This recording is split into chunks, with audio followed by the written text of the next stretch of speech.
Nomelohan'ny fitsarana higadra taona an-tranomaizina Asanterivozina noho ny fikasana sy fanandramana amon'olona na tentative de meurtre iray Sara Zaivola na tsy tonga nanoloana ny fitsarana azy androany na ikofalida iapitory aniray Sara Zaivola na ireo vavolombelona misa 3 ny tsy nanekeny nanona ny anarany fanisy soerinaivo ho naniraka azy no nanomezana azy sazy enjana ho iray Sara Zaivola izay nitarika ampahibe maso ny amerinana ny volandroa faingo 10 miliara nalainy ny tompona andraikitra ambony ao amin'ny fitsarana sy ao amin'ny ministera ny fitsarana.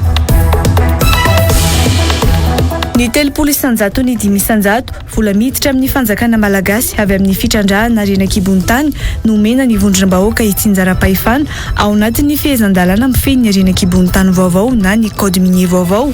Raha 7 isanjato ny redevance sy ristorina, 2 isanjato nalaina tamin'ny mpandraraha no ndraisin'ireo vondrom-bahoaka itsinjara-pahefana ireo teo aloha hoy izy Serge Zafmaovo.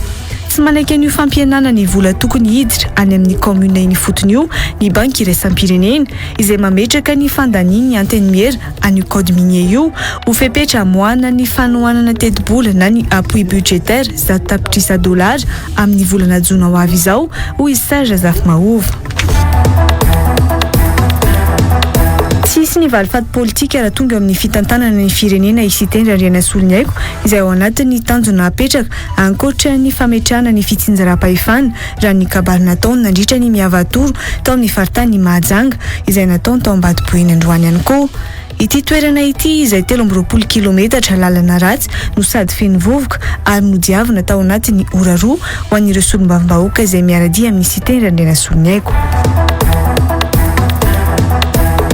Zarara miasa adiny 4 raha toa ka hiasa mandritra ny adiny 8 ireo orinasa izay tsy maintsy miatehatra amin'ny fampiasana herinaratra vokatry ny délestage na ny fahatapahan-jiro raha ny fanadihadiana natao androany.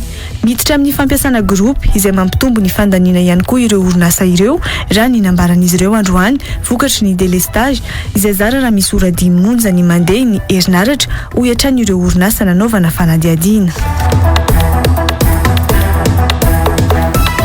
Nomelohan'ny fitsarana higadra 7 taona an-tranomaizina Asanterivozina iray Sara Zaivola taoriany fitsarana azy androany rehefa notananam-ponjavonjomaika nanomboka ny 14 febroary 2024 fikasana sy fanandramana amon'olona na tentative de meurtre izay voalaza fa nataony ny Kofalidaya no ny ampangana azy raha ny voalaza ny fitsarana androany i Kofalidaya izay iray amin'ireo teratany karana 4 nampidirina amponja tamin'ny volana martsa 2024 no ny raraha fanondranana volamena antsokosoko. Mitatra ny vaovao mahakasika izay mendrika Razafinatsima sy Anjarakotonorainy. Tsy nisy tonga teo alohan'ny fitsarana androany na i Kofalidaya izay mpitory an'ray Sara Zaivola na ireo vavolombelona misa 3. Ny fampanoavana na ny ministère public araka izany no nanenjika ny ray Sara Zaivola ka nanamelohan'ny fitsarana azy higadra 7 taona an-tranomaizina Asanterivozina. Fikasana sy fanandramana amon'olona na tentative de meurtre mono ny ampangana ny ray Sara Zaivola. I Kofalidaya izay isan'ireo voasaringotra tao anatin'ny raharaha oronam-peo na voasaringotra ny ministra ny fitsarana teo aloha Imbikery Laza no nitory azy. Voalaza ny mpitory tao anatin'ny fitoriana nataony fa ny 20 janoary 2024 no tonga teny amin'ny orinasan'ny Kofalidaya teny Anosivavaka iray Sara Zaivola ary nitondra antsy saika hanamono azy. No lavy ny ray Sara Zaivola hatramin'ny farany nefa ny fiampangana azy io sy ny filazana fa nitondra io antsy io ny tenany. Nanana orinantsary nrakitra ny feon'ny fifampiresahana teo aminy sy Idaya ihany koa i ray Sara Zaivola sy ireo mpisolo vava saingy tsy afaka nojerena tao anatin'ny fotoam-pitsarana noho ny olana teknika teo amin'ny solosaina tokony nijerena izany. Vavolombelona iray tamin'ireo 3 nantsona manona ny fitsarana saingy tsy nisy tonga no nanamafy fa nahita ny antsy teny an-tanany Raisa raha nire tao anatin'ny fotoam-pitsarana. Ny takiny namoahana pirofo hitamaso ny fisin'io antsy io moa androany ireo mpisolo vava ny ray Sara Zaivola saingy tsy nivoakatra amin'ny farany izany. Namafisin'ireo mpisolo vava tao anatin'ny fotoam-pitsarana araka izany fa zavatra namboarina na mise en scène na ny zava-nisy ary namafisiny tsy fahatongavana ireo vavolombelona 3 ireo manoloana ny fitsarana. Voalazan'ny mpisolovava ihany koa fa efa nifona tamin'ny iray Sara Zaivola aharinanao fisontomana ny vavolombelona nataony ny iray amin'ireo vavolombelona. Vao nivoaka ny fisarana iray Sara Zaivola taorian'ny fivoahany didim-pisarana manamelo zigatra 7 taona an-dranomaizina asa terivozina dia nanamafy ampahibe maso andreo ampamoaka efa niparitaka tamin'ny tambazotra Tsirasera tato anatin'ny volana maromaro. Napangay no nakavola 2.5 miliara tamin'ny lehibe ny fampanoavana sy ny sekretera jeneraly ny ministera ny fitsarana. Ialana tsiny moa noho ny olana ara-teknika fa hoarahintsika rehefa vonona ny sary rehefa aveo iny fampahalalam-baovao iny. Fa hotoizantsika kosa ny antsipriam-baovao. Ireo tompona andraikitra ao amin'ny fitsarana no tonohon'ny iray Sara Zaivola ave no mifehy ny fitsarana eto Madagasikara hoy Doris Rakoto Samuel Androany. Ireo olona ireo ihany mantso izy no tao ambadiky ny fanagadrana any Mahery-Lanto Manandafy ary mbola tonga nanao tsindry tany amin'ny fonjana Tanimora amerenana ny Mahery-Lanto Manandafy indray rehefa navoaka ny faran'ny taona 2024. Ny antso ny vahoaka malagasy iady tsy anaiky ny ambarany fa tsy mety eo anivo ny fitsarana araka izany ny vady ny Mahery-Lanto Manandafy. Mendrika Razafinatsima sy Anja Rakoto Rainy hatrany. Isan'ireo tonga nanotrina ny ray Sara Zaivola teny amin'ny fitsarana Androany i Doris Rakoto Samuel vadiny Mahery-Lanto Manandafy. Nambarany fa fiarahana mizaka ny fandrahonana raha-pitsarana rehetra natao an'ny ray Sara Zaivola no antony natongavany teny an-toerana. Nambarany ihany koa fa misy fandraisana amin'ny raharaha nampidirana ponja ny Mahery-Lanto Manandafy avokoa ireo olona rehetra voatony natao anatiny ity raharaha ray Sara Zaivola ity. Ireo olona ny tonono Madame Raisara eo raha natsikaritsika natadidiny affaire voalohany natonga n'ity affaire ity dia affaire imbiky izay natafidirany Mahery tao anatiny io ihany koa fotoana nisamborana ny Mahery no nanenjehana ny imbiky izay nidirany Mahery aponja voalohany tamin'ny janvier 2022. Reo olona reo izay tanisany Madame Raisa nandray ny volany reo ihany koa tao ambadiky ny fanagadrana ny vadiko tamin'izany andro izany. Ary reo olona reo ihany koa mbola tonga teny aponja teny Tanimora ny 31 décembre rehefa tafavoaka Mahery nanao pression tao hoe fa ahoana Mahery-Lanto Manandafy ny tafavoaka tato aponja tamin'iny 31 décembre iny. Zany hoe rehefa diniantsika raha-pitsarana dia ireo olona reo ve zany no mifehy amin'ny fitsarana ato. Efa mpisolovavany sady ihany koa no nijoro ny aro ny ray Sara Zaivola Androany ary nitondra andreo profy rehetra saingy namoahana didy 7 taona asa an-terivozina ihany Raisa hoy Doris Rakoto Samuel. Aizany ny asan'ireo avoka anankidimy no nijoro teo tsy manakasina zany. Rehefa vita ny kolokolo any ambadika any dia vita. Miantso amin'ny fikambanam-ben'ny avoka koa moa zany mba hijoro amin'izao zavatra izao. Ny antso ny vahoaka malagasy hijoro araka izany Doris Rakoto Samuel. Ahoana ny vahoaka malagasy amin'izao zavatra mitranga atao amin'ity fitsarana ity mbola afaka tokony fitsarana ve vahoaka malagasy? Mijorotsika vahoaka malagasy fa atsika rangaty tany ty atsika firenena atsika ty tro loatra le izy tena tro le izy tro. Tsy ahivina moa fa nomelohan'ny fitsarana higadra 20 volana sy 2 taona an-tranomaizina i Mahery-Lanto Manandafy ny raika amin'ny 3 janoary 2024 noho ny raharaha miisa 2 nampidirana azy aponja nanomboka ny 3 septambra 2024. Efa vono ihany koa ny sary mikasika ny fitsarana ny ray Sara Zaivola izay fanarahantsika teo izay nomelohan'ny fitsarana higadra 7 taona an-tranomaizina asa an-terivozina taorian'ny ny fitsarana azy Androany rehefa notanana ponja Vonjomaika nanomboka ny 24 febroary 2024. Fikasana sy fanandramana amon'olona na tentative de meurtre izay voalaza fa nataony ny Koufali Daya no ny ampangana azy raha ny voalaza ny fitsarana Androany. I Koufali Daya izay iray amin'ireo teratany karana 4 nampidirina amponja tamin'ny volana martsa 2024 no ny raharaha fanondranana volamena antsokosoko. Mendrika Razafinatsima sy Anja Rakoto Rainy. Tsy nisy tonga teo alohan'ny fitsarana Androany na i Koufali Daya izay mpitory an'ny ray Sara Zaivola na ireo vavolombelona miisa 3. Ny fampanoavana na ny ministère public araka izany no nanenjika ny ray Sara Zaivola ka nanamelohan'ny fitsarana azy higadra 7 taona an-tranomaizina asa terivozina. Fikasana sy fanandramana amon'olona na tentative de meurtre amono ny ampangana ny ray Sara Zaivola. I Koufali Daya izay isan'ireo voasaringotra tao anatin'ny raharaha oronampeo na voasaringotra ny ministra ny fitsarana teo aloha Imbikery Laza no nitory azy. Voalaza ny mpitory tao anatin'ny fitorinana taony fa ny 7 janoary 2024 no tonga teny amin'ny orinasan'ny Kofalida ya teny Anosivavaka i Raisara Zaivola ary nitondra antsy saika hanamono azy. Nolavy Ray Sara Zaivola hatramin'ny farany nefa ny fiampangana azy io sy ny filazana fa nitondra io antsy io ny tenany.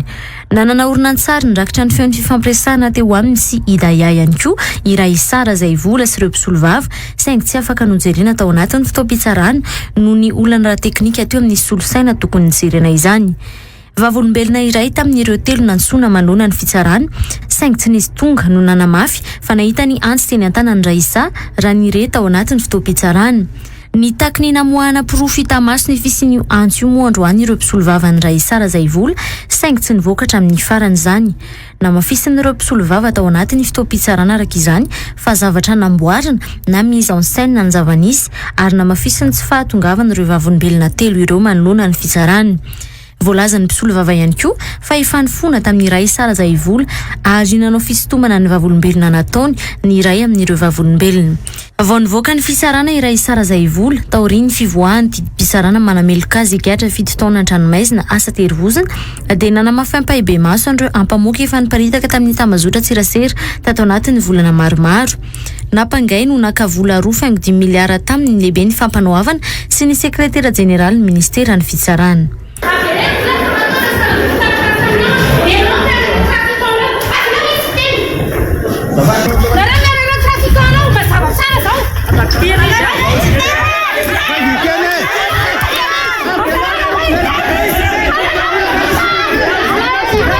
Nambarany Ray Sara Zaivola fa tsy nentina nonona ny anaran'ny faniriso herinay vao naniraka azy izy ka izao nomena sazy enjana izao.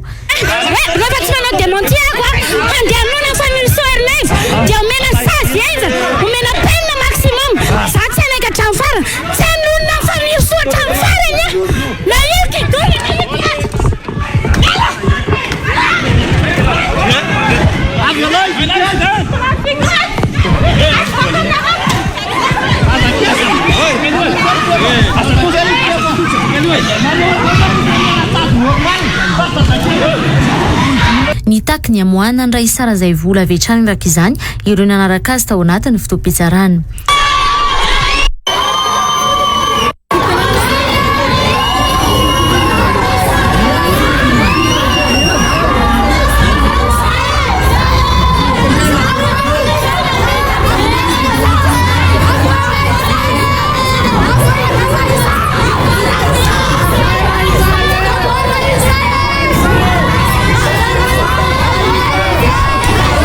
Rasaivina dia ny nahenona ny feo no tao anatin'ny oronampeo ny resaka vola tamin'ny ministra ny fitsarana teo aloha Imbikerilaza izay niparitaka nanomboka ny 3 febroary 2024 no niresahana voalohany mikasika ny Ray Sara Zaivola.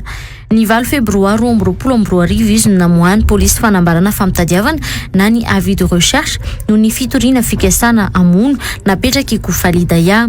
Ny 4 febroary 2024 kosa no nahiditra ponza vozomaika tena Tanimora i Raisa taorian'ny ankaran'ny fampanoavana io andro ihany.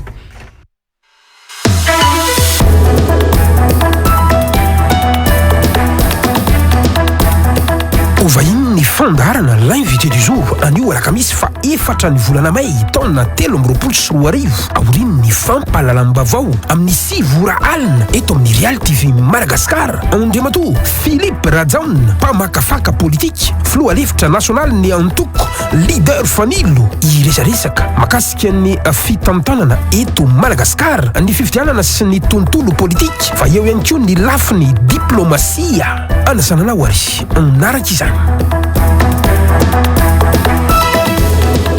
Araka izany dia ny avy amin'ny leader fanilo indray no vahiny gasikara fensoa rainao ao anatin'ny fandalana ny invité du jour aoriany izao fampahalalam-bavao izao fa hotoizantsika kosa ny ansipriam-bavao.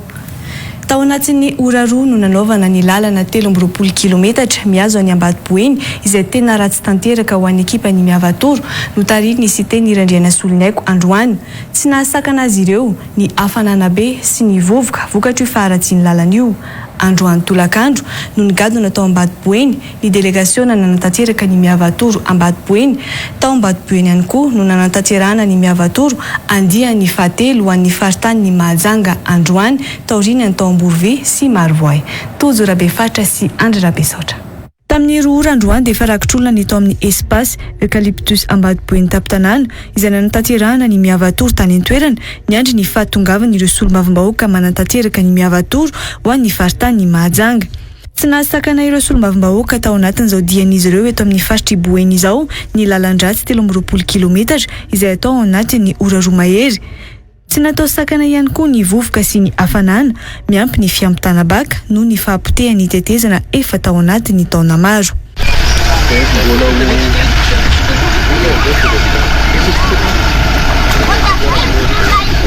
Tsy nisy afaka antsena ny sitendra Andrianasolo ny aiko ny ankamaroany ny vahoaka n'Ambadiboeny androany noho ny fanakanana nataon'ireo mpitandro filaminana ka tsy namela azy ireo hivoaka ny espace eucalyptus.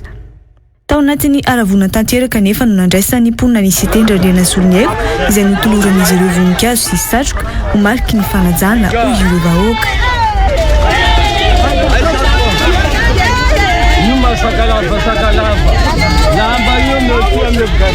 Mbola nahazo tsodrano tamin'ireo ray aman-dreny tao Ambadiboeny ihany koa isiteny Andrianasolo ny aiko androany.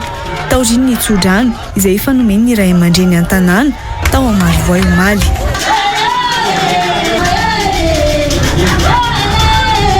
Taorian'izay no nampisehoan'izy ireo ny fanasongadinana ny fampihavanana sy ny fampiraisana ny malagasy.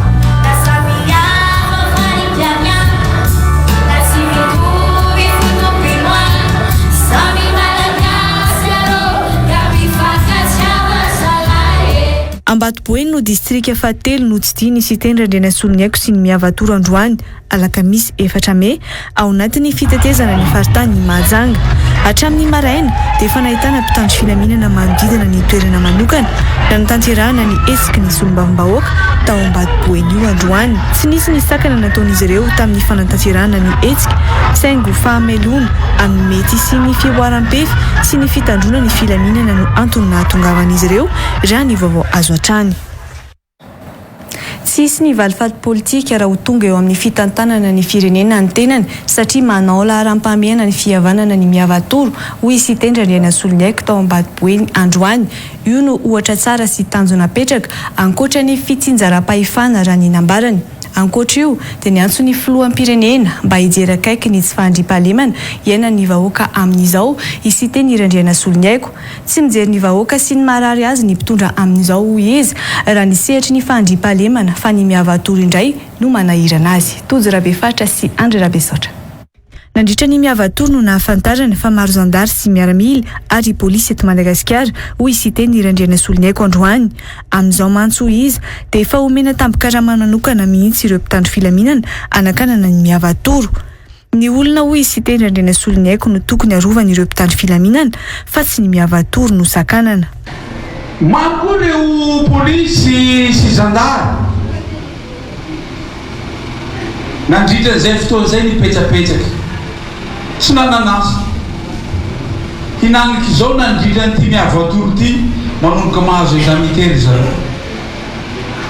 Taloha rehefa tonga io na misy malasy tonga aminay eo tsy misy carburant tsisy gazoaly mila gazoaly tseky nareo mba afahany manaraka azy any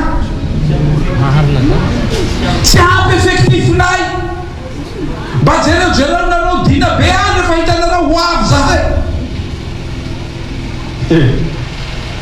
Nandritra miavatory ity ampy effectif misy carburant misy indemnité andremato filoha de la joello ka ampiasanao zandary sy polisy reo anaraka anay fa ampiasao iaro reto vahoaka reto plasy tompo vavy zahay tsy angala tsy nahandroba fa reto babanay reninay rahalahanay reto maro raha manahira azy maro ty malaso ny dahalo eto reo no arofinareo fa tsy zahay no arakarahinareo mbe dia sy mibero zay fakatimoa. Ankoatra ny fitsinjaram-pahefana dia laharam-pahamehana ho an'ny miavatory ny fametrahana ny fihavanana hoy isiteny Andrianasolo ny aiko. Tsisy ny valifaty politika rehefa mahazo fanjakana ny tenany. Noraisiny ohatra i Baba Stefana izay ray aman-dreny niara ny valifaty politika tao Ambadiboeny. Tantaran'io ray aman-dreny ny Ambadiboeny io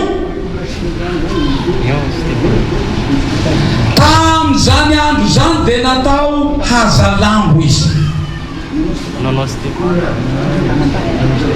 Izahay tombolasy tombokovavy miaraka amin'reto solom-bavamboaka miaraka amiko reto raha nangana firenena matanjaka dia tsy maintsy mametsaka ho anak'Andriamaso ny atao hoe fihavanana mahamalagasy. Tsy izy zany valifaty politika zany, tsy izy resaka hazalambo atao reny. Maro ny ray aman-dreny robaka ny fananana, potika ny harenana, ary marary hatramin'ny androany vokatsy ny valifaty politika. Ho taratry ny fihavanana izay moa dia tsy adio ny miavadoro ny nitarika ny hira fihavanana androany tao Ambatoboeny.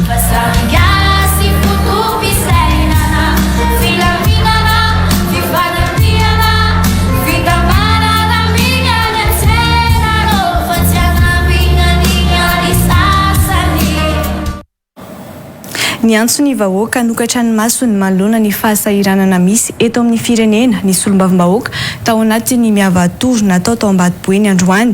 Nampitandrina ny mpanao politika sasany indrindra ny ao amin'ny faritry Boeny kosa ny solombavambahoaka ny Manakara Rasidy Manana ampisahatra ny fanaovana raha-matahora. Solombavambahoaka 3 nandray fitenenana atao Ambatoboeny androany nandritra ny miavadoro no tanterahina tany an-toerana. Tozarabe-fatra sy Andrarabesaotra hatrany. Sahiran-tsaina ny vahoaka noho ny tsy fananam-bola ary maro ny zavatra manahirana hoy ny solombavambahoaka ny akora tsy midro hoe androany tao Ambatoboeny. Tokony hanokatra ny maso amin'izay nefa ny vahoaka hoy ity solombavambahoaka ity. Mieritseritra sahady ny sakafo hohanina arivo. Mieritseritra sahady ny ekolazy ny anakisika. Mieritseritra sahady ny faktiran jiro. Tambary tsisy balazy. Maro ny zavatra manahirana fa hitako anareo matoritory. Ka matoritory voazy soany maso. Ny voazy amin'izay dela zao. Sasmarina zay. Nanao antsoavo ho an'ny mpanao politika ao amin'ny faritry Boeny kosa ny solombavambahoaka Rasidy Manana voafito tao Manakara ary nanambara fa ny vahoaka no masy mandidy ary manapaka ny zavatra rehetra ka mampisahatra ny fanaovana raha-matahora amin'ireo olona tsy mitovy firehana amin'ny fitondram-panjakana. Isika solombavambahoaka dia olom-boafidy sy olom-boatety. Ny vahoaka ny andriamanjakasika sy setrasetra no ny fidana ny vahoaka sika teo ka rehefa sy mifanaraka aminao dia kazanao. Sy mety aminay zany sy fomba lehibesilefaka zany fa sonjorainao asa sy lao zay mania. Solombavambahoaka miisa 12 no miaradia amin'ny siteny Randriana Soloniaiko ao anatin'ny miavadoro izay tanterahina amin'izao io. Lafomba vao hafa kosa indray. Zara raha miasa adiny 4 monja raha adiny 8 no tokony asan'ny mpiasa amin'ny orinasa madinika iray miankina amin'ny herinaratra raha ny nambara ny mpandraraha iray nanaovana fanadihadiana androany. Tafiakatra avy 3 eny ihany koa ny jiro alohan'izy ireo na dia efa anatin'ny fahatapahan-jiro mifandimby aza hoy ihany ity mpandraraha ity. Voatery tsy maintsy mampiasa groupe amin'ny asa vonjo maika tsy maintsy atao araka izany ity orinasa madinika ity raha ny fanazavana nentiny ity mpandraraha ity. Tsy mahasehaka ny asa nefa ny fampiasany io vata mpampandeha herinaratra amin'ny alalan'ny solokio hoy hatrany ny nambarany. Nansirana evson sy tokony andarany Trantsatovo. Orinasa roa no mihodina amin'ny alalan'ny herinaratra ho an'ity mpandraraha ity toy ny fanodinana visy ny fitotom-bary kanefa tapaka adiny 5 isan'andro ny herinaratra. Zara raha miasa adiny 5 ihany koa ny mpiasa ao anatin'ny iray andro raha ny nambarany.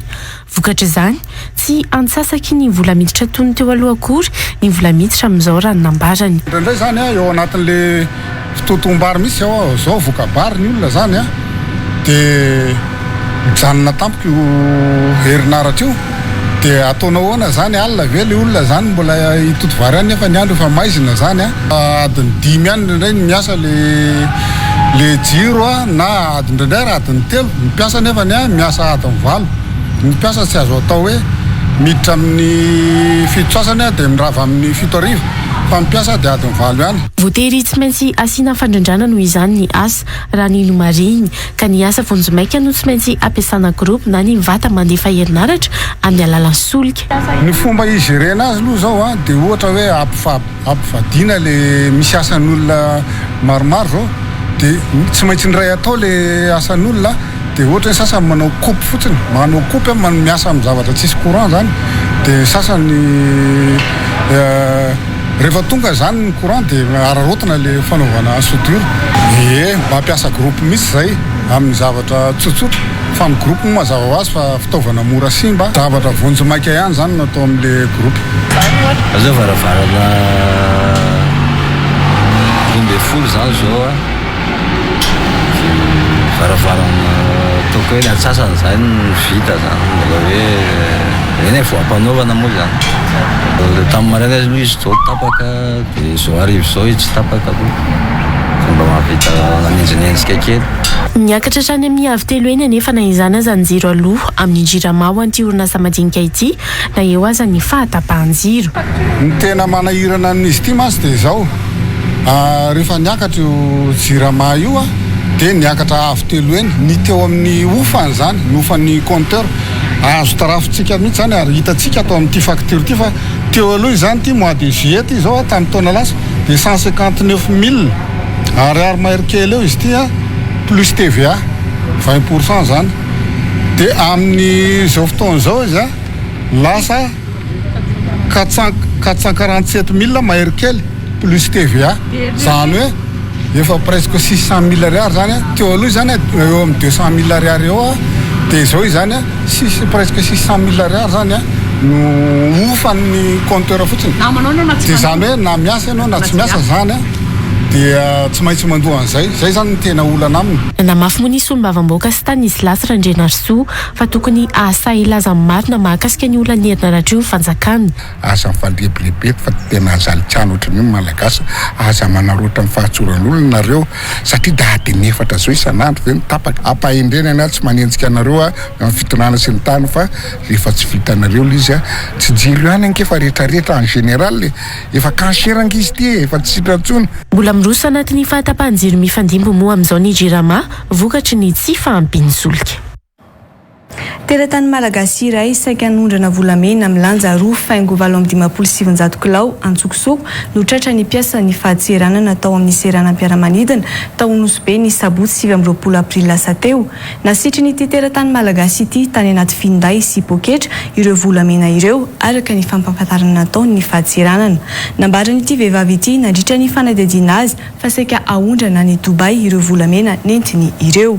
Saika iazo ny Addis Abeba tamin'ny sidina ET 836 any Ethiopian Airlines io teratany malagasy io izao tratehaky ny piasan'ny fahatseranana izao.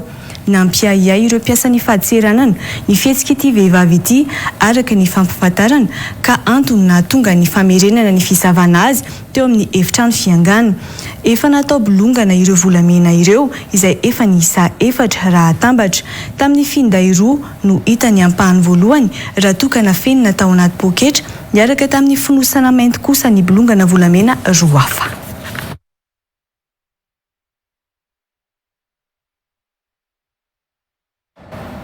Volamena milanja 12 ka hatramin'ny 20 taona isan-taona no mivoaka ny sokosoko eto Madagasikara hoy Serge Zafmaova.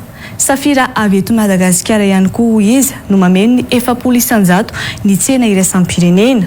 Raha volamena 10 taona isan-taona fotsiny anefa no mivoaka amin'ny fomba ara-dalàna dia efa mampiditra 100 tapitrisa $, amin'ny kitapom-bola mpanjakana hoy Serge Zafmaova. Fidiram-bola izay tokony ampiena ny tsy fahampiana na ny deficit budgetaire ny fanjakana malagasy izay mitentina 700 tapitrisa $, hoy ity pay toekarena ity. Nomena Ravaovony sy Anja Rakotonorainy. Safira 500 kilao monja no voambara fa mivoaka isan-taona amin'ny fomba ofisialy eto Madagasikara ho ny mpandalina raram-pirenena Serge Zafmaova. Ny 700 ny safira avy eto Madagasikara nefa hoy izy no mameno ny tsena iraisam-pirenena. Ny safira amin'ny marché mondial minimum 40% safira Madagasikara no no mameno marché mondial nefa raha misy angamba ataotsika hoe 500 kilo déclaration na safira misoran'andriamanitra tsika fa efa be deabe zany nefa tsika mameno 40% marché mondial hitatsika am'zany zany fa trafika zany manjaka eto volamena milanja telo taona sy iraika amin'ny 10 kilao ihany koa no nolazaina fa nivoaka teto Madagasikara tamin'ny taona 2014 hoy Serge Azafimahova. Milaza nefa ny filakevitra maneran-tany momba ny volamena na ny Conseil mondial de l'or fa efa nilanja 440 taona sy 500 kilao ny volamena mivoaka teto Madagasikara tamin'io taona io ihany hoy Serge Azafimahova. Midika izany hoy izy fa volamena naondrana antsokosoko ny elanelany antotanisa omena. Entre 12 à 20 tonnes isan-taona eo ny trafika na volamena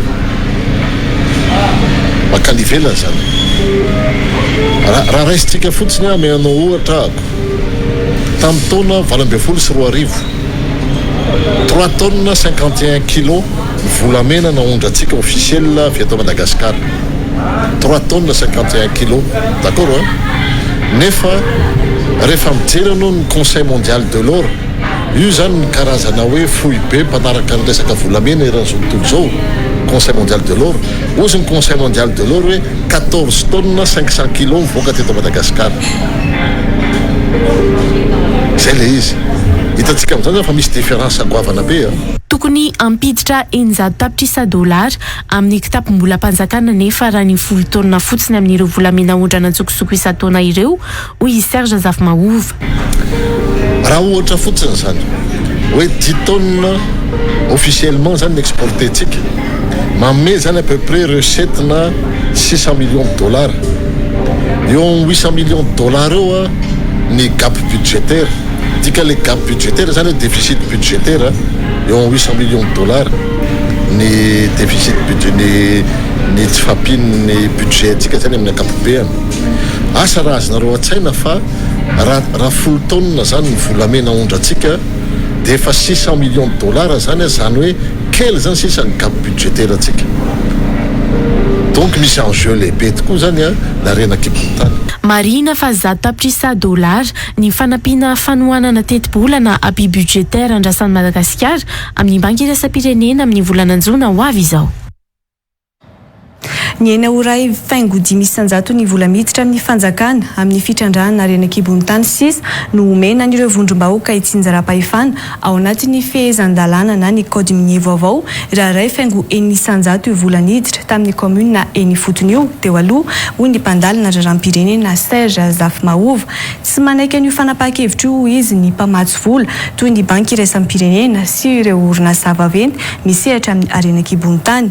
Nampiakarina ho 500 mo ny etra na ny redevance sy ny ristourna alain'ny fanjakana malagasy amin'ny mpandrarà amin'ny Renakibontany ao anatin'ny code minier vaovao io ka ny 3,500 ny vola miditra dia makany amin'ny fanjakana fohibe avokoa hoy Serge Azafimahova. Nomena ravorivony sy anjarakotony rainy atrany.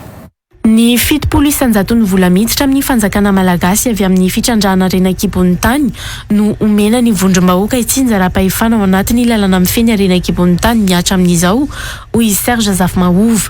Raha jerevana manko zao ny code minier teo aloha rehefa miresaka tsika manko hoe 200 dia tao anatin'ny 200 ray faingo eniny 100 ho an'ny vondrom-bahoaka itsinjaram-pahefana na hoe collectivité territoriale 1,6% zany de 2% ça fait 70%.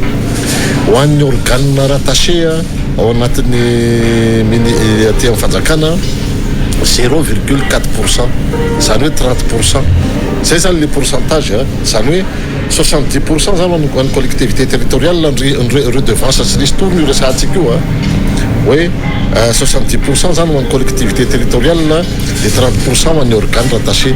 Na ena oray faingo 500 anefa io vola avy amin'ny fitrandrana ny Renakibontany tokony omena ny vondrom-bahoaka itsinjaram-pahefana io ao anatin'ny code minier vaovao hoy Serge Azafimahova. Ankilany anefa nampiakarina ho 500 ny vola alain'ny fanjakana amin'ny fitrandrana Renakibontany raha 200 izany teo aloha. Nampiakarina 5% zany le izy nefa 3% le 5% no an'ny organe public organe mpanjakana zany dia 3,5% tena marina 3,5% dia lasa 1,5% sisa neny collectivité territoriale zany hoe niena zany a -0,10%. zany hoe niena zany zao vola ho raisin'ny collectivité territoriale. Tsy manaiky an'io fampihenana ny vola miditra amin'ny komina eny fotony io ny mpamatsy vola toy ny banky iraisam-pirenena sy ireo orinasa vaventy misehatra amin'ny arena kibony tany hoy i Serge Zafy-Mahova. Zany aloha dia tsy azo ekena ary ny communauté internationale sy ny compagnie minière tsy d'accord koa amin'io a satria zay tafaresaka zay niona tamina compagnie minière angezabe laza zareo hoe zay koa izy manana aya mihitsy amin'io satria tonga korotana io a any amin'ny collectivité territoriale. Tokony andaleno amin'ny anteny mera-pirenena mandritra ny fivoriana rapitona amin'ity volana Mey ity moa io volavolan-dalàna momba ny arena kibony tany io. Ny volavolan-dalàna mahakasika ny lalàna mifeny arena kibony tany sy ny volavolan-dalàna andinihana ny fampiasam-bola eto Madagasikara nodinihana ny solombavambahoaka amin'ity fivoriana ara-potoana ity taoriana ny fandinihana ny lahadinika na ny ordre du jour androany vao izao anefa vao tonga eny anivo ny anteny mera-pirenena io volavolan-dalàna io kanefa efa mipetraka sahady ny droit de sortie ho an'ny arena kibony tany ho ny solombavambahoaka vola haingo Marie Thérèse. Tsy ara-dalàna ihany koa ny solombavambahoaka Joasy Léonore ny vola ampiasain'ny fanjakana satria tsy misy fandiana akory. Nanamafy moa ny filohan'ny anteny mera-pirenena Christine Narazanamaso fa ireo tolo-dalàna efa tonga mialoha ihany hanodiniha ny solombavambahoaka ireo. Nansirana Evson sy tokony aina Randrianjatovo. Tolo-dalàna misy roa nodinihana amin'ity fivoriana ara-potoana ny anteny mera-pirenena ity araka ny tapaka nandritra ny fandaniana ny lahadinika izay iasana eo anivo ny anteny mera-pirenena androany. Ao anatin'izany ny volavolan-dalàna mahakasika ny lalàna mifeny arena kibony tany sy ny fampiasam-bola eto Madagasikara. Marie ny solombavambahoaka vola haingo Marie Thérèse tao anatin'izany ny nametrahana sahady ao anatin'ny teti-bolam-panjakana na sipansina ny mahakasika ny droit de sortie ho an'ny arena kibony tany kanefa mbola voadinihana fa tsy mbola voatapaka raha nambarany. Ny tiako tsindrina eto tonga ato ny code minier tamin'ny fandaniana ny teti-bolam-panjakana tamin'ny volana oktobra 2024 an'ny taom-piasana 2024 dia vao voasoratra ao anatin'ny teti-bolam-panjakana misy droit de sortie 20% ho an'ny arena kibony tany nefa zao vao tonga ato ny tolo-dalàna volavolan-dalàna ho an'izany. Ny lalàna mbola tsy nivoaka fa efa nitapahana any amin'ny teti-bola ny droit de sortie ho alaina amin'ny famoahana vokatra arena kibony tany. Ho an'ny fampiasana ny teti-bolam-panjakana kosa indray nambara ny solombavambahoaka ny Vangaindrano Joasy Léonore androany fa tokony andeha aloha ny teti-bolam-panjakana asiana fansiana ahafahana manarina ny fampiasam-bola eto Madagasikara. Betsaka mantso izy ny famondrana fampiasam-bola atao tsy misy fankatoavana kanefa raha ny lalàna mikasika ny fampiasana dia tokony asiana fansiana aloha. Amin'izao fotoan'izao maro ireo transfert zany hoe misy vola afindra ny fampiasana azy ary raha ny lalàna velona dia ny lalàna fehizoro mikasika ny fampiasana ny teti-bolam-panjakana dia tokony isy teti-bolam-panjakana asiana fantsiana mba anarenana anazy ireny. Amin'izao fotoan'izao nefa dia tsy mbola azo antoka hoe hisy izay teti-bolam-panjakana sy mpantsiana izay dikan'izay dia ao anatin'ny tsy ara-dalàna isika mavana satria ny fandaniana azy ireny dia milaza hoe nisy fankatoavana autorisation parlementaire ny aingata aty amin'ny anteny mera izay tsy voafaritra rehefa tsy mipetraka intsony izay autorisation izay rehefa nisy ny fanovana satria novaina ny fampiasana amin'ny vola. Izany moa dia satria eo koa ny andiny faharoambivapolo izay milaza hoe tokony misy sincérité principe de sincérité ozy ny andiny faharoambivapolo amin'izany fampiasam-bolam-panjakana zany hoe fantatra hoe atao inona le vola nefa ny ankehitriny dia efa lany ny teti-bolam-panjakana izay voafantatra hoe atao inona le vola.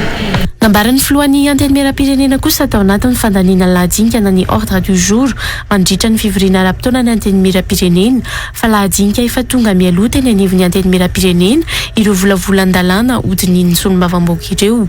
Ny antso an'ireo rehetra afaka miara-mikaondoha amin'ny fanatsarana ny lalàna io araka izany i Christine Razanamasoa.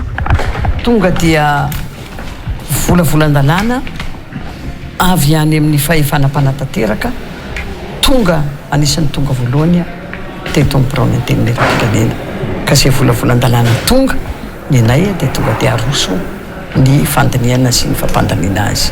Andinika zahay solombavam-bahoaka tena andinika ary atsonay handinika an'izany raha manana hambara ireo amin'ny sehatra ny mpampiasa folo ohatran'ny zareo zany ny groupe des exportateurs malagasy ireo na ny fikambana ny mpandraharaha malagasy na ny syndicat ny industriel malagasy ohatsoina daholo zany andinika an'ilay volavolan-dalàna.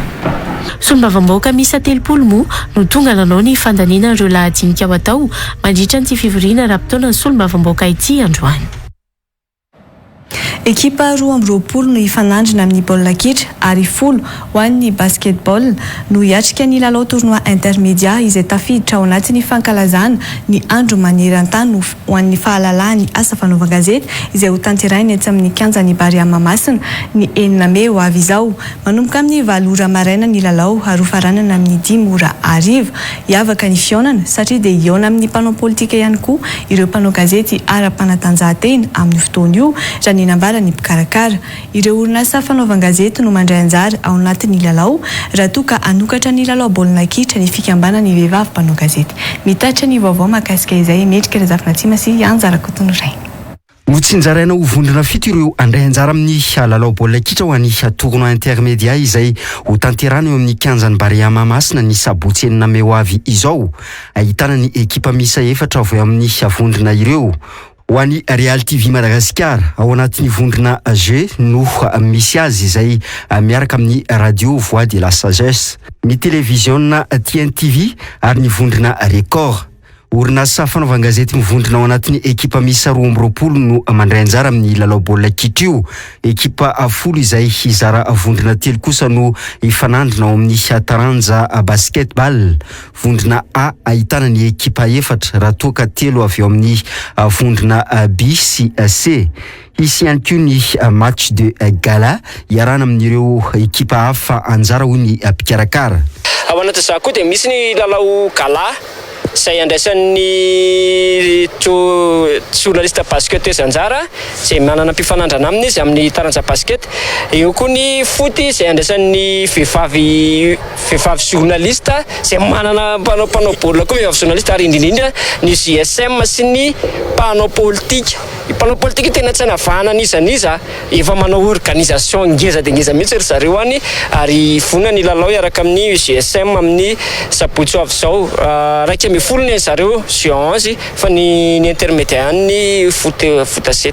Ny sabotsy 9 Mey 2020 ho avy izao moa no anatanterana ny lalao rehetra ao anatin'ity tournoi intermédiat ity. Tafiditra ao anatin'ny fankalazana ny 3 Mey andro maneran-tany ho an'ny fanalalany ny asa fanaovan-gazety mihetsika. Eny amin'ny kianjan'ny Bariamamasina no anatanterana ny lalao rehetra manomboka amin'ny 7 ora maraina ary farana amin'ny 10 ora hariva.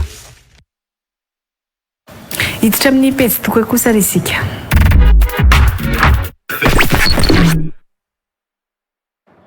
No tanterana nanomboka androany 4 Mey hatramin'ny alahady 7 Mey izao ny tsenabe ny fambolena sy ny fiompiana ary ny vokatra andian'ny 4 izay atao amin'ny foibe ny MPE eny Nanisana. Ny fampiratiana sy ny fanomezana lanja ireo tontolo ny fambolena sy ny fiompiana ireo vokatra izay ananantsika malagasy indrindra fa ny famokarana ara-tsakafo sy ny fahaleovantena ara-tsakafo no anisan'ny mahazava-dehibe ity foara lehibe ity. Ahitana fihenam-bidy manokana ny Biochem Group ny fanomezana sakafo any taranaka any orina sy ny fanomezana fiofanana ireo mpisehatra amin'ny fambolena sy fiompiana no tena tanjona amin'ny ity foara ity. Arahintsika ny andindinizay.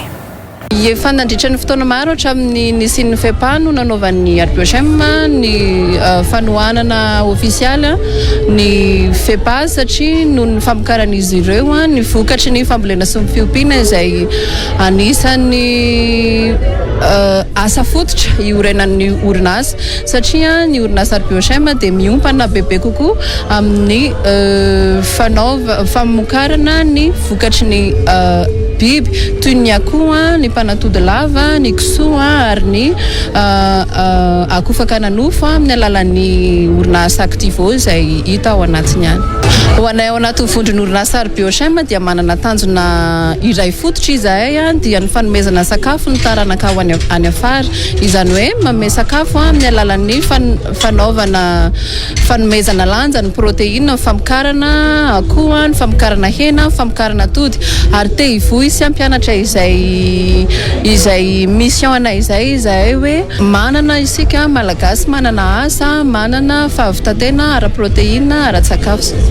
Arak'izay hoe FEPA zay zany hoe foire de l'élevage de la production animale dia hitantsika ty avokoa ny fampiratiana izay mety mahakasika ny biby sy ny vokatra rehetra azo avy amin'ny ahafahana mandray sy mifanerasera amin'ireo mpisehatra rehetra ao anatin'izany filière izany ahafahana ihany koa maka ny relation ahafahana mahafantatra hoe aiza ny fandrarahana tokony hidirana amin'izao vanim-potoana izao satria anisan'ny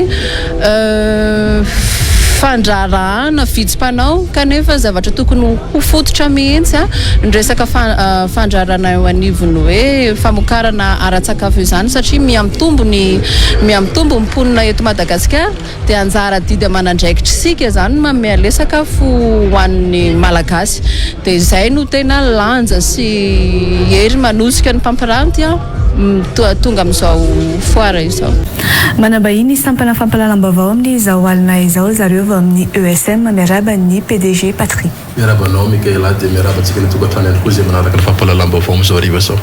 Ampafantareo ety ambolohany ary aloha hoe iza ny ESM zany dia iny ihany koa ny fianarana hoentinareo. Ia, ny ESM na ny English Club Madagascar dia ifitirana anankiray moa zany izy io afaharaky ny fantatry ny besin'ny maro hoe fianarana teny anglais américain sy anglais parlé izay hitantsika eo an-tanimena akaiky ny banque BFE sy pharmacie Lalson ary ihany koa ny annexe izay ahitananay moa zany dia akaiky ny Villa Pradon amin'ny meuble Santa ary izay amin'ny 3e étage ihany koa izy io. Fianarana anglais parlé ary ihany koa ny resaka tourisme izay no zavatra tovozina amin'ny English Club Madagascar ary ihany koa moa zany ny antsoina hoe développement personnel izay efa ahafantaran'ny besin'ny maro anainga mba izay zavatra izay.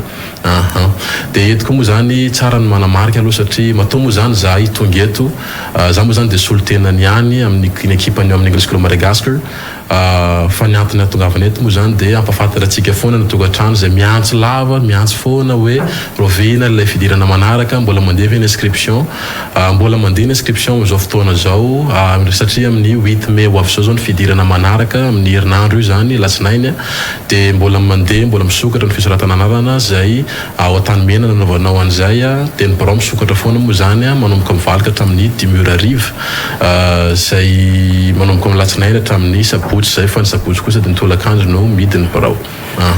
Amin'izao ataoko hoe fidiran'ny nareo izao misy ve ny tolotra manokana omenareo andreo mpianatra izay tonga manao inscription? Amin'izao fotoana izao moa zany araka lazaiko teo ilay fidirana manaraka zay ny tena hoe tolotra tena hitantsika ao amin'ny ESM moa zany no entiko reto. Misy boky ty anankiray ty izay antsoina hoe Speaking English Matters. Ty boky ty dia natao an'ny olona izay mbola maniry ny hoe hianatra teny anglais vao hanomboka mihitsy zany. Matetika mantsy ny olona rehefa hoe hiditra amin'ny ESM dia matahotra izy sao dia efa mahay be ilay olona ao na sao dia efa miteny anglais. Ty boky ty dia natokana ho an'ny olona hoe mbola tena vao hianatra anglais mihitsy satria ny fanazavana anatin'ity programma ty zany dia ataontsika miteny gasy mihitsy. Misy langue anankiroa nazavana anazy ao misy ny anglais moa zany dia ny anazavantsika anazy ny français sy ny malagasy ihany koa ho an'izay tsy mahazo ny teny malagasy ho an'izay tsy mahazo teny français kosa dia misy koa fanazavana amin'ny teny malagasy. Ty boky ty dia natao an'ny olona vao hanomboka hatramin'ny niveau intermédiaire.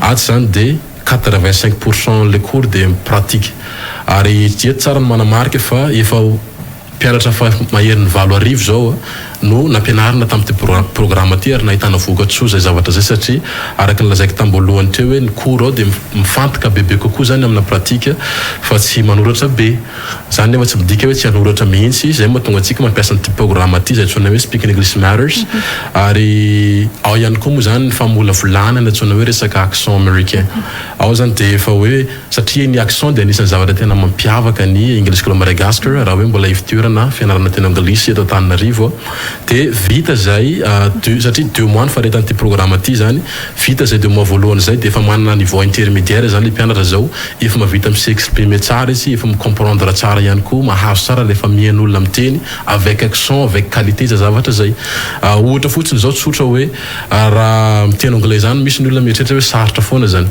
fa aminay zany izy tena hoe tsorona ahoana na fana manapasy an'izay amina fomba hoe tsotra sy ho an'ny rehetrarehetra tsy mitaky taona izy ty tsy mitaky diplôma d'anglais tany aloha fa nataon'ny olona rehetra mihitsy ary le programme manaraka indray moa zany ito zay antsoina hoe Master in Stress Matters ty indray dia fandalinana bebe kokoa ny antsoina hoe accent américain surtout ny resaka tsindrim-peona ny hoe stress ny tena mianarana anatin'ity zany ady zany dia efa 90% ny cours dia efa pratique amin'izay zany mise en application zay zavatra hitantsika rehetra tato ary ty tsy voatery hoe mpianatra vao amin'ny SM ihany manao an'izy ity fa na avy any ivelany ary zany tiana tsara zay accent zay na hoe resaka grammaire ihany koa dia tsara manantona anday manao an'ity cours ty satria maharitra 2 mois ihany izy ty fa tsy ela ao anatin'izay 2 mois zay koa zany anao efa mitanao misy fivoarana tsara ny resaka accent resaka rapidité ihany koa rehefa miteny ary karazana vocabulaire isan-karazany hitantsika anatin'ity boky anankiray ity 2 mois le faretan'izy teo au total zany tsika manana 4 mois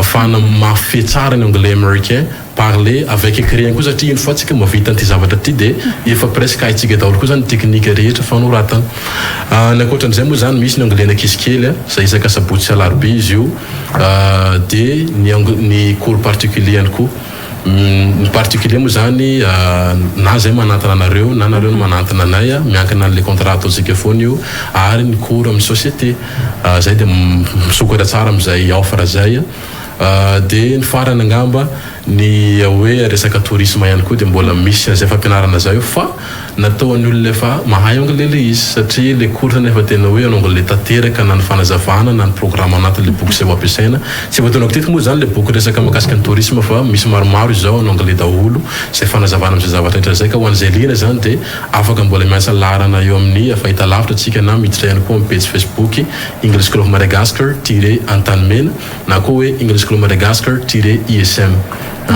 APDP ny fianarana mampianatra teny anglisy tahaka anareo zao inona ny tena hoe mampiavaka ny ESM sy ny fampianarana hoentinareo zany ahafahana hoe mafian'izay teny anglisy eto araka lazaiko teo aloha ny voalohany zany ny accent américain zay ny maîtrise n'izay zavatra zay zany tena manandanja aminay satria iny foana ny anavahany olona hoe mpianatra vato ena mpianatra vato izy io ka ny ao aminay zany le accent tena anisan'ny zavatra volavolaina manomboka any amin'ny début an'le cours mihitsy izy io hatramin'ny farany le deuxième niveau ndraisaky teo le Master in Stress Matters zay ny accent dia manarakaraka an'izay ihany koa le resaka antsoina hoe développement personnel raha tsika mingama mandinika zany hoe 2 mois zany maro metsino an'izany hoe ampahiteny anglais zany nefa rehefa ampiarahantsika miaraka an'le hoe toetsaina mifanaraka aminazy le culture mifanaraka aminazy io possible tsara mihitsy ny afehezantsika n'izany langue zany anatin'ny 2 volana fotsiny satria ao zany dia fampianarana ny olona ohatra fotsiny hoe ny figéren'ny fotoanany ohatra